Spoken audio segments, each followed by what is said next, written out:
Joining us right now is Brockton Mayor Robert Sullivan. Mr. Mayor, good afternoon. Thank you so much for joining us. Dan, happy Friday, and thanks for having me on again this week. I truly appreciate it. Thank you, Mr. Mayor. One of the issues I want to talk to you about, something that's been announced recently, that concerns Brockton Hospital. They're going to be making some staffing cuts. They are, unfortunately, and I want to thank Bob Haffey, who's the CEO over at Signature Healthcare Brockton Hospital, and he is a wonderful leader. And when you have to lay off anybody, it's just a terrible thought process and action. But again, they were offline for over a year because of the fire, and they're still not making money over there. And unfortunately, in business, you have to make tough decisions. So I do know because I met with him face to face this week that it's a really daunting task, and it's really a terrible thing to have to do. The hope is that Brockton Hospital, Signature Healthcare will rebound financially.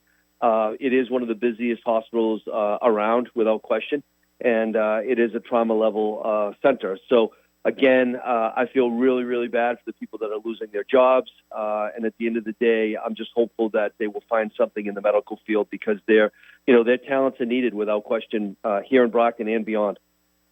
Now, something I wanted to ask you about that happened a little while ago now, but the Governor Maura Healey, following that Fall River fire, has announced that some communities would be getting grants, and Brockton was among them. Yeah, I mean, I'm thrilled. I had a conversation with Fire Chief Brian Nardelli as soon as we heard. I want to thank the Healy Driscoll administration. What Mayor Coogan and the dedicated fire down in Fall River had to deal with is just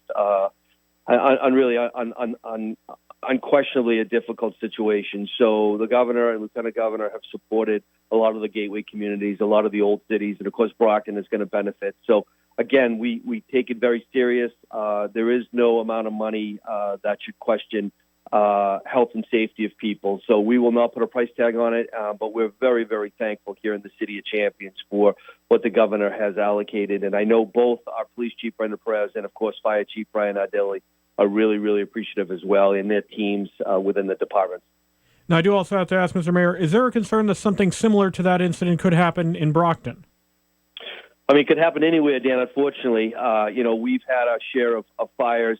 I do know that our quality of life committees are out checking. Our assisted living, our nursing homes are checked on a regular basis. Again, fire is absolutely a tragic situation, but we have the brave men and women that serve and protect every day in our fire department and our police department and EMS with Brewster Ambulance. So, under the leadership of both Chief Perez and Chief Nardelli, I have full faith and confidence. But again, we're also asking people to be aware, and we will continue. We've had, like I said, our share of fires, but you can't forecast that, but you plan for the worst, you hope for the best, and I really have faith in the leadership of the Brockton Fire Department and the Brockton Police Department. Something else that came up kind of in this general area, there has been a concern about EEE West Nile virus. Is that a major concern in the city right now?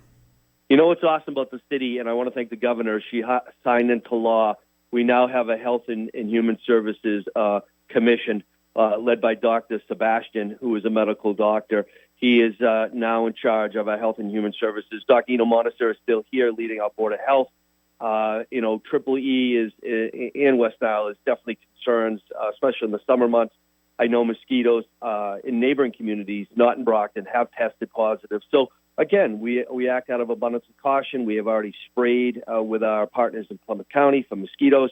But again, it's about, being safe and don't be afraid to wear long sleeves at night and put on some mosquito repellent. But Dr. Sebastian, Dr. Monister, and we had a meeting on Tuesday up at the Shaw Center, Dan, with all the medical providers, including the VA and Dr. Chelly at the Neighborhood Health Center. So we talked about that. We talked about an uptick in TB. I talked about an uptick in HIV. And, we want a healthy, safe city of Brockton. So it's about collaboration, educating, informing, and working together with the community as a whole. And also something I have to add, the Cosgrove Pool closing. It is, and the Manning Pool. I hate to say it as a father of three, but summer, unfortunately, is coming to a conclusion. We have had unbelievable amounts of people using both of those pools, Cosgrove on the east side, the Manning Pool behind Brockton High. And the other thing that's really great that I want to share with your listeners, Dan, is we do free swimming lessons. And I was just informed this week, to my amazement, that this summer we had more adults learning how to swim than children. And I just think that's unbelievable because people at a certain age say, I've never learned to swim, I'm not going to bother. Not in Brockton. They're going there, they're taking advantage, to save their own lives, learn how to help other people if they become in a situation in a pool or in the open ocean. But the pools will be closing. I want to thank Tim Carpenter and his team. The lifeguards have been phenomenal. The managers have been phenomenal. Vivian Renee at the YMCA has been working for decades at the Eastside Pool, helping us. And again, it's an unbelievable pool with $6 million renovation last summer. And, we'll be ready, willing, and able to open it up again. Of course, when it opens next summer, I'll be the former mayor, Dan. But I am just so proud of the accomplishments we've done here in the City of Champions. All right, Mr. Mayor, we're going to have to leave it right there, but thank you so much for speaking with us. We do appreciate it. Have a great weekend, Dan. Thank you.